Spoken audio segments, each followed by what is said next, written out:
everyone, it's Carla. I'm glad you've chosen to come junking with me today. This is my haul from the March flea market that's held pretty much monthly at the Iowa State Fairgrounds. And I'm starting with this rainbow of Hexies. If you're not familiar with them, they're for quilting. And I found a woman there who had a giant Ziploc bag of all these little pieces of fabric in the Hexie design, and she had $1 on it. Well, I couldn't resist that. So what I've done is I've sorted through them and divided them sort of into color categories, and I'm probably keeping about a half of the 1,000 pieces that she said was in the bag. If you're wondering why I'm not keeping the other half, the other fabrics are very neon, or their character cartoon prints like Snoopy or Arthur, things I just know I would never use. So I will donate them to a local charity that has a big craft section where I know some other crafter who enjoys that style will take advantage of them. I will show you one of these close up so you can see what I'm talking about. I wasn't exactly sure what was going on here. I'd heard of English paper piecing when it comes to quilting. So I looked it up, and I think these Hexies are kind of a popular trend. So basically, the fabric has been basted. This one, it's hard to see the basting stitches. They're in the blue. It's been basted around a piece of fabric. It's a little heavier, not quite a cardstock, but not just standard printer weight. And then these are sewn together into a pattern. And she had started sewing some of them together.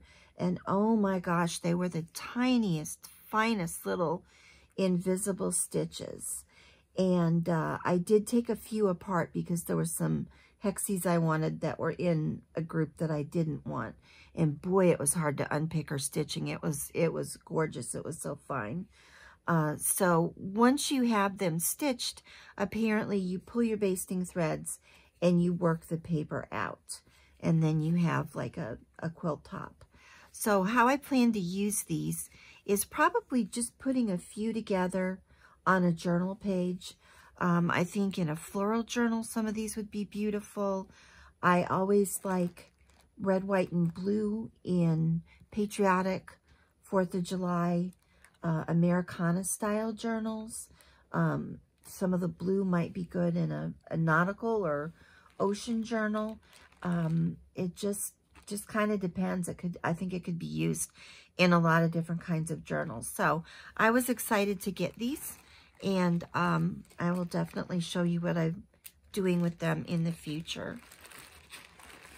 So for $1, I don't think you can beat that. Just a ton of workmanship went into these. So I felt kind of good that I rescued them. So let me put those down. Next up is what Margaret at 7 Plaza, if you watch her wonderful channel, refers to as Woolies. She gets these all the time in her thrift hauls. Normally, I don't buy yarn or wool. I don't knit. I did, though, want some fibers for a specific project. This is my newest journal called Irish Eyes, and it is posted. There's a YouTube video, and I'll link it below if you'd like to see the whole video. But I have a spread here that I was working on when I attended the flea market of this little cottage, and I felt like there would be sheep wandering around there. So I had a sheep stamp I'd never used before. I made some textured things with stamps and embossing that looked like the old fisherman sweaters. And I had a vintage stamp of Marathon Knitting Mills. But I wanted for this tag, which is the dog that would herd the sheep, I wanted for this tag some fibers. So that is where these fibers wound up. This again was $1. Lots of dollar tables and dollar stuff at this flea market. So I really like these two grays together to use on the tag, which is what I did, along with a little bit of kind of a eyelash or textured So there are 2 small balls each of that, and then a large white one. And then this was a nice little bonus of some crochet thread with that great logo. So that will go on display in a shelf here in my craft room.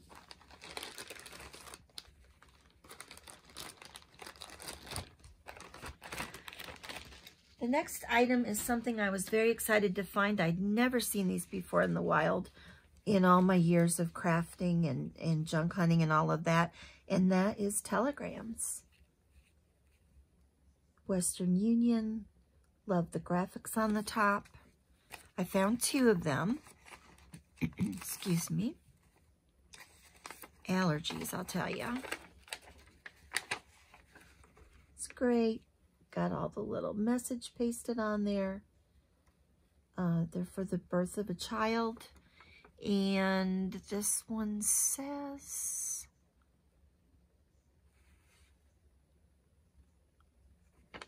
August 22nd of 16, I think. Let's take a look at the other one.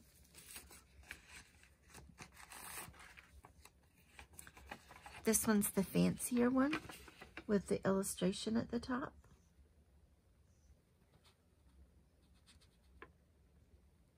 Looks like it says 1948. So I was very excited to find those.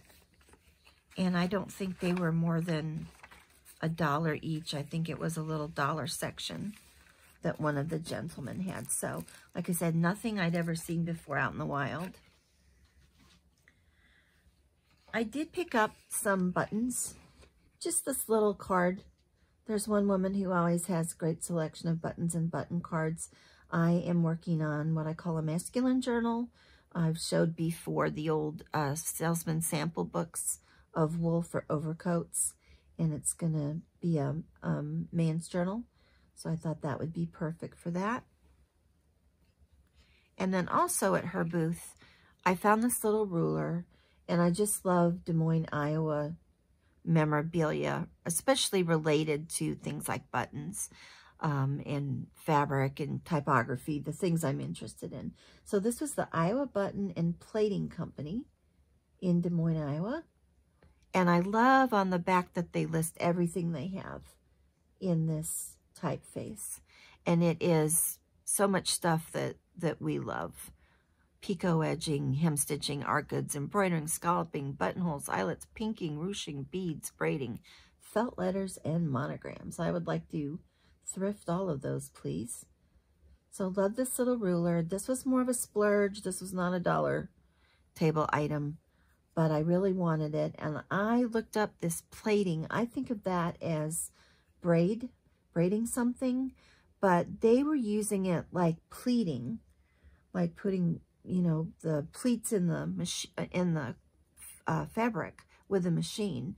And I actually have a vintage pleating machine. I don't think it was from this company, but I did get that here in Iowa too. So I'm always kind of the history buff. I did pick up a pack of cards.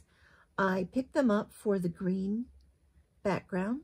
So I just showed you I was working on this journal. So I was looking for green items, and I will see if I can find it here and show you how I used it. Maybe. It's never easy when you're looking for it, is it?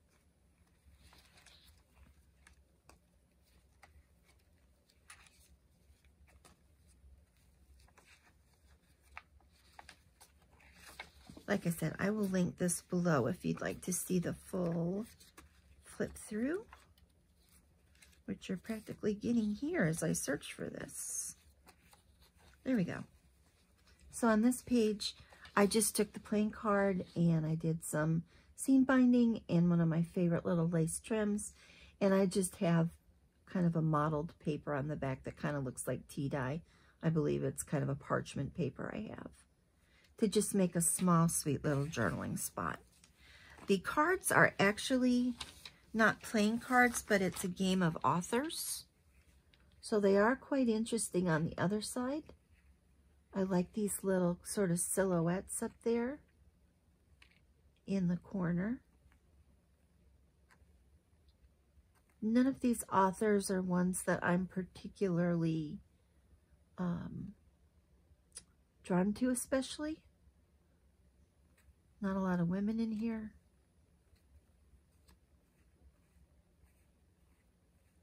And this was $1 for this, and she actually just gave it to me because she didn't want to make change for the bill I had. I picked up a couple of books. Again, they were on a $1 table. Lotta Crabtree, Girl of the Gold Rush, and Mary Mapes Dodge, Jolly Girl.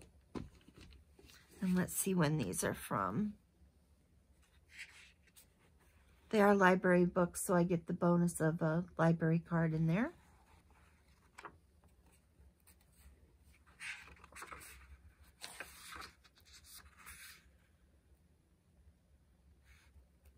They were from the Good Shepherd Christian Academy in River Falls, Wisconsin, 1949. And the reason I picked these is they're full of silhouettes that I thought would be fun to use in future projects. Silhouettes always have an old-fashioned look to me.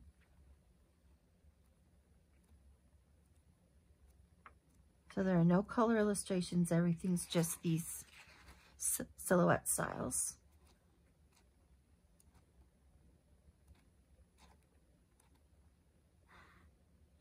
But some of them are quite charming. Same thing with Lotta Crabtree. Again, library card, green one this time.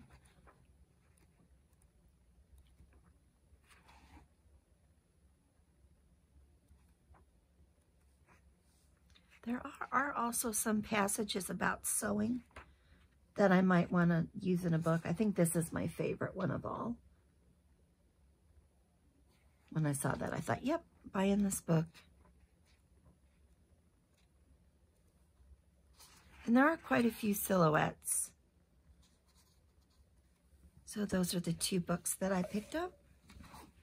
And then my paper lady was there, and she just never, ever disappoints. She always has such fabulous stuff. And she, too, has a $1 bin. Let me get all these out without destroying them here.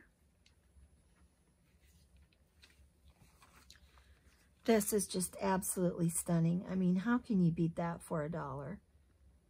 A.H. Woods Theater, Chicago. 1912 is the copyright on the front.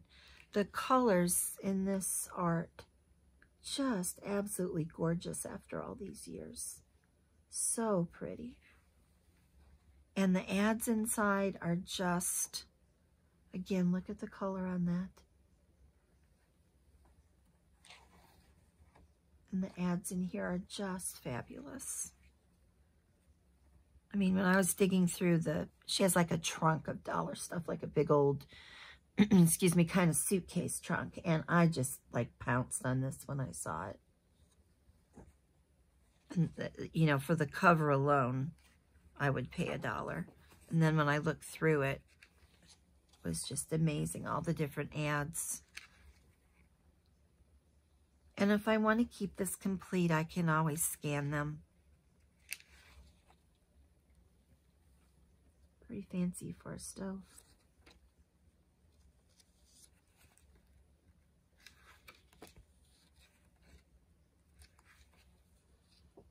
So this was just the program. Just sensational. That's probably the most amazing thing I found for $1. She had a few sheets of this ledger that's from a local business. And again, it was green. We all love ledgers of any kind. And I knew I wanted to do something in this journal I keep referring to, but I was very actively working on it when I attended this flea market. So I have made a flip out with the ledger. Would have been smart if I'd marked these pages, right?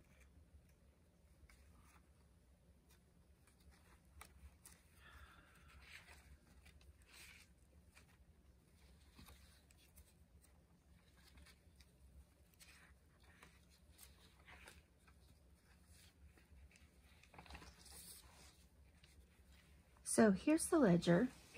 I cut the name of the business off the bottom because obviously that didn't fit, and I re-rounded the corners, and I've written on it and stamped and added some little labels that have computations on them to make this flip for this spread.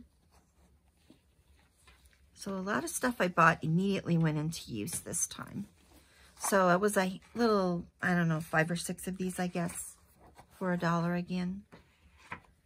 Then she had this, I guess it's a blotter for a men's fashion shop. Love the graphics on it. Again, I'm working on that masculine journal with all kinds of different men's clothings and hobbies and jobs and all that.